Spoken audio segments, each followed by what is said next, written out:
Oh man, Google been cutting people's pay, man. What's going on? That's not good. Right, let's see what's going on here. Pay cut. Google employees who work from home could lose money. That's not good. Let's see what they're talking about here. Right. Google employees based in the same office before the pandemic could see different changes in pay if they switch to working from home permanently, with long commuters hit harder, according to a company pay calculator seen by Reuters. It is an experiment taking place across Silicon Valley which often sets trends for other large employees. Facebook and Twitter also cut pay for remote employees who move to less expensive areas, while smaller companies including Reddit and Zillow have shifted to location-agnostic pay models, citing advantages when it comes to hiring, retention, and diversity. So Google, what you doing, man?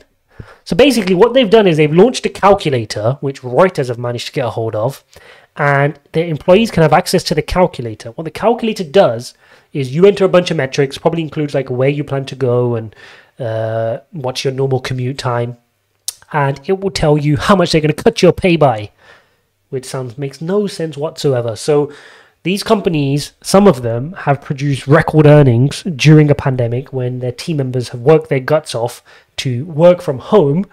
And by proving their ability to be able to be grown-ups and work from home and avoid commute and avoid congestion and avoid pollution, they're being rewarded by a pay cut. Let's look at this. So there you go. That's the calculator.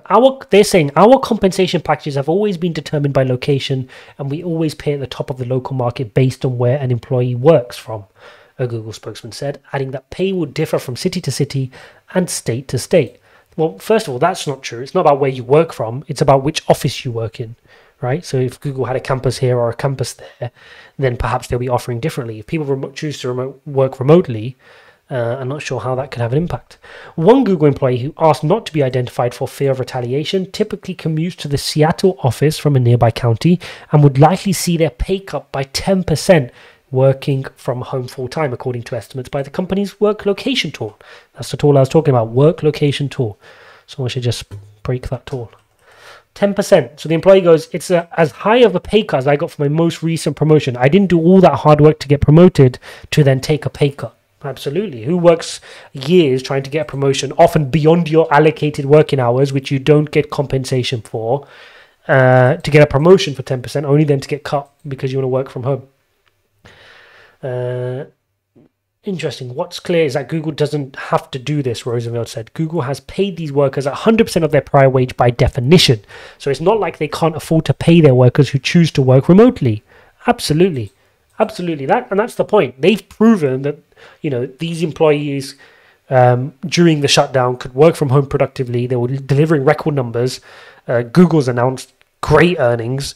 And to then punish your staff for working from home and still being productive seems like they're treating people as children, really.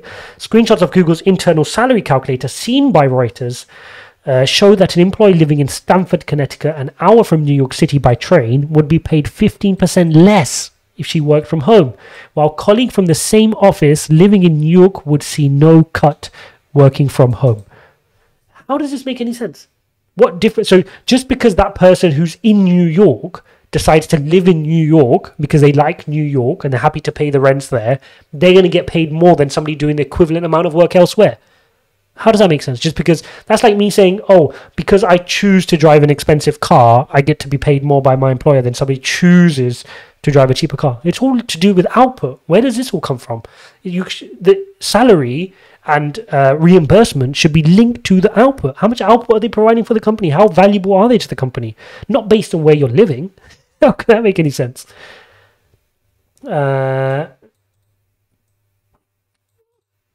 Screenshots showed 5% and 10% differences in the Seattle, Boston, and San Francisco areas. Interviews with Google employees indicate pay cuts as high as 25% for remote work if they left San Francisco for an almost as expensive area of the state, such as Lake Tahoe. Wow, you're getting slapped from both sides. Even if you're living in an expensive area and you choose to work from home, you could be cut 25%, even though your rents and your upkeep is not much different. The calculator states it uses US Census Bureau Metropolitan Statistical Areas, or CBSAs. Who cares? Use some common sense. A Google spokesperson said the company will not change an employee's salary based on them going from office to work being fully remote in the city where the office is located. The Google spokesperson said the company will not change an employee's salary based on them going from office work to being fully remote in the city where the office is located. Yeah, but what does it matter where they're based? Like, I don't understand. Why is it, if they're saying somebody in New York can work from home, what difference does it make to you if somebody wants to work from home in another town? I'd love to get some more understanding around this. Google did not specifically address the issue for computers from areas such as Stanford and Connecticut. Anyway, Google, what are you playing at, mate? Why can't you learn from some of these companies? What do they say? Let's shout out Reddit and Zillow. That's how you do things. If your workers, keep your workers motivated. They're the ones who got you through this pandemic. They worked hard even though they didn't know how they were going to feed their families. And it's a shame to see that from Google, really. I always thought they were putting their people first, but that seems a bit odd. If any of you have heard of any of these things in your workplace, do comment below. It'd be interesting to hear more about that. Not heard much about this in the UK yet. So interesting to hear that from Google. And then it's also saying here Facebook, Twitter also cut pay for remote employees who move to less expensive areas. There you go. There you have it. That's the update from Google cutting people's pay because, yeah, they need to when they made so much in earnings, which we saw the Q2 earnings. But there you have it. We'll see you guys in the next one.